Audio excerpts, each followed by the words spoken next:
Two buses of schoolgirls are driving down a highway through the woods. Everyone engages in cheerful conversations, while a loner named Mitsuko writes a poem. Her friends ask her to let go of the notebook for once and enjoy the world outside of it. Mitsuko bends down to pick up her pen when a gust of wind attacks the school buses and slices through them, bisecting everyone else on board. When Mitsuko looks up, the bus has no roof, and her friends are missing the upper halves of their bodies. Moments later, a second gust of wind attacks, but Mitsuko ducks just in time to avoid being killed like her friends. When the bus stops, she gets off and runs down the highway through the upper halves of the people who died. A group of 4 girls is walking in front of her. She pushes one of them to the ground, saving her life, as the other girls suffer the same fate. But only a moment later, the girl dies trying to save a bunch of cyclers.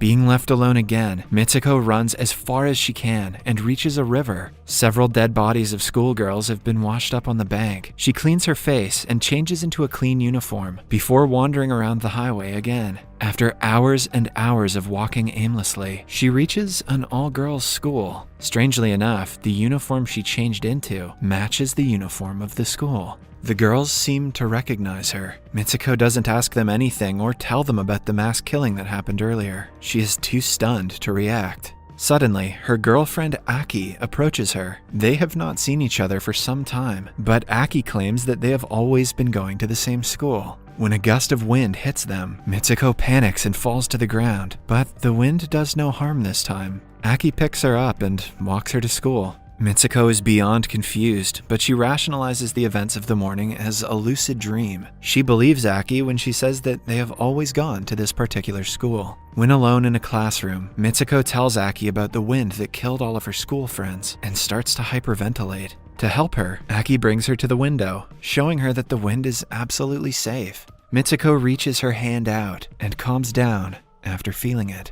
The couple smile at each other, thinking of the absurdity of the situation. Aki assumes that Mitsuko has some case of amnesia, but laughs it off. Following that, the couple meets their group of friends and decides to skip class for the day. The 4 of them run to the woods while laughing and playing around. Mitsuko's mental state is the complete opposite of what it was a few hours ago. She forgets everything about her past life, dismissing it as a dream.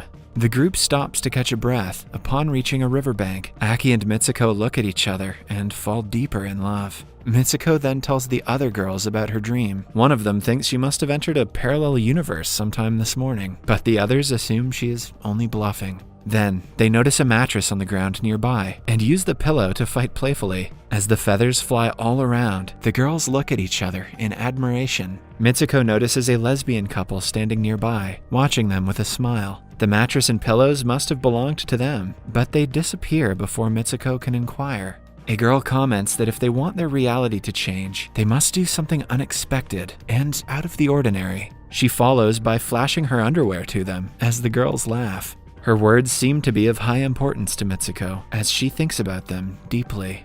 A while later, the girls return to the school. Mitsuko and Aki are in the classroom when Mitsuko notices a pillow on the floor. As she picks it up, the teacher starts firing at them with a machine gun. Everyone, including Aki, is killed in the incident, except for Mitsuko. The teacher says this is the punishment for them skipping class. She is about to kill Mitsuko as well, but 2 of her other friends come to her rescue and help her escape. They are also killed in the process, but before dying, the girl from earlier tells Mitsuko to go wild if the situation calls for it. Mitsuko and the remaining girls run outside the school while still being fired on by the teachers. Most of them die, but somehow, 5 of the girls make it outside. Suddenly, the deadly gust of wind kills the others, leaving Mitsuko alone yet again. Before dying, the girls tell Mitsuko that it is all up to her now. While being followed by the wind, Mitsuko runs for several minutes before reaching a town with people. A crowd of people is walking down the street, but she pushes them aside and continues running.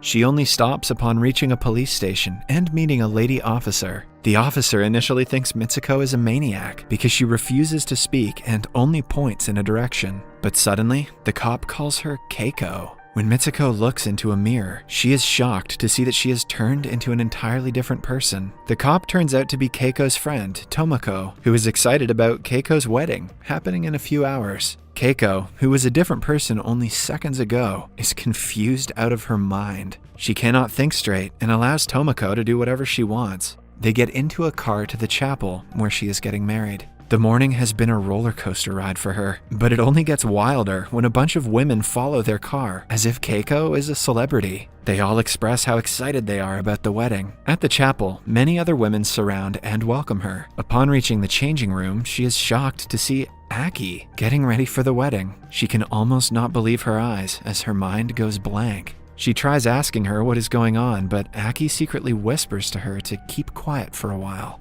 She also promises to explain everything later, revealing that she knows something that Keiko doesn't. Following that, Keiko is dressed up in a wedding gown as the girls gush about how handsome the bridegroom is. Keiko suddenly realizes that she cannot marry a man when she is in love with Aki. Aki notices her panicking and makes the other girls leave the room for some privacy. Once they are alone, she calls Keiko by her real name and urges her to do as told. Keiko still doesn't know what's going on, but she trusts Aki enough to do what she says. After she gets ready, a group of girls come inside the room to invite her to the chapel. Aki attacks them and kills them all to teach Keiko how to fight. Before sending her to the aisle, she hands Keiko a broken glass to attack anyone who makes her feel uncomfortable. Keiko walks down the aisle with the glass instead of flowers. The guests, who are all girls, clap and cheer for her. On the other end of the aisle is an upright coffin that contains her groom. Suddenly, the guests start making inappropriate gestures and taking their clothes off. They mock Keiko and push her towards the coffin. When it opens, it is revealed that her future husband is a disgusting creature with a pig's head and a man's body. The crowd forces her to kiss him, but instead, Keiko uses the glass to stab him. In a fit of rage, she also kills some of the girls around her. Aki comes in at the right time to save her, but they are stopped by a duo of teachers from the previous school. They fight the duo and manage to run outside the church.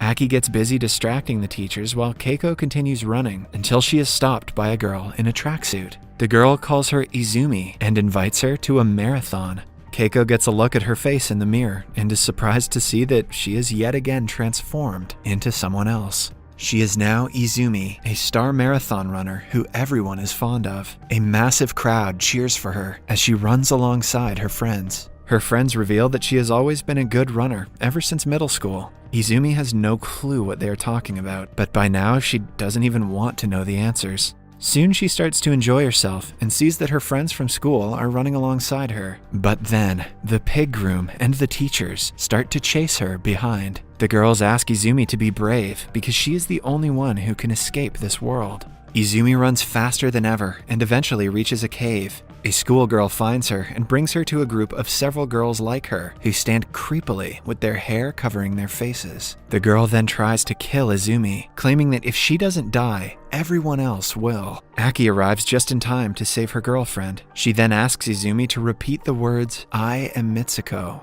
When Izumi does as told, she returns to her original form as Mitsuko. As the last step to escape this world, Mitsuko has to pull on 2 strings coming out through Aki's wrist that will cut her in half. She doesn't want to hurt the person she loves the most, but Aki forces her to pull on the strings. As a result, she is sliced in half, and Mitsuko enters the real world.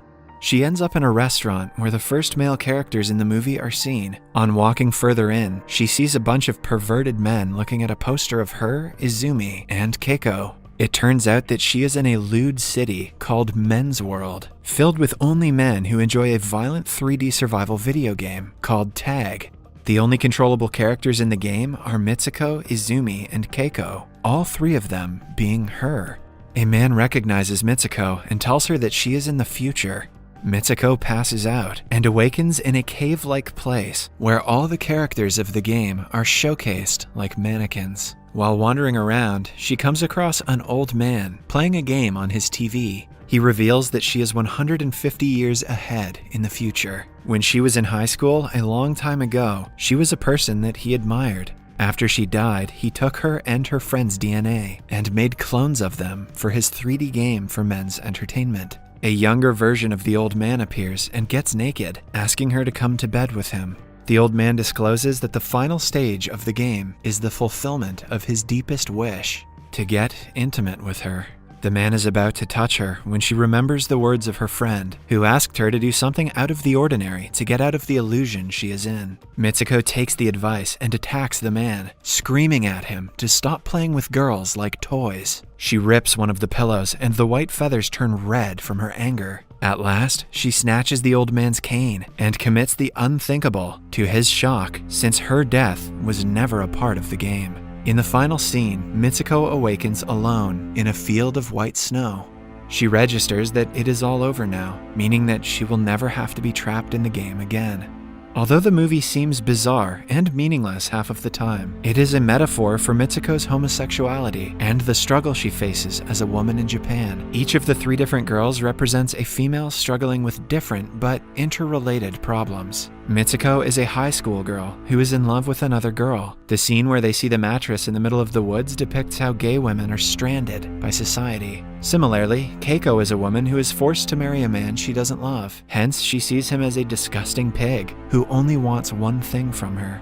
Then, there is Izumi, a talented and determined girl, but she is running from the pig, denoting some sort of male presence is getting in her way of success. In the end, the old man making the girls a character in his game clearly depicts how society is dominated by men who take advantage of women and their problems. Mitsuko frees herself from the bondage only with her own death.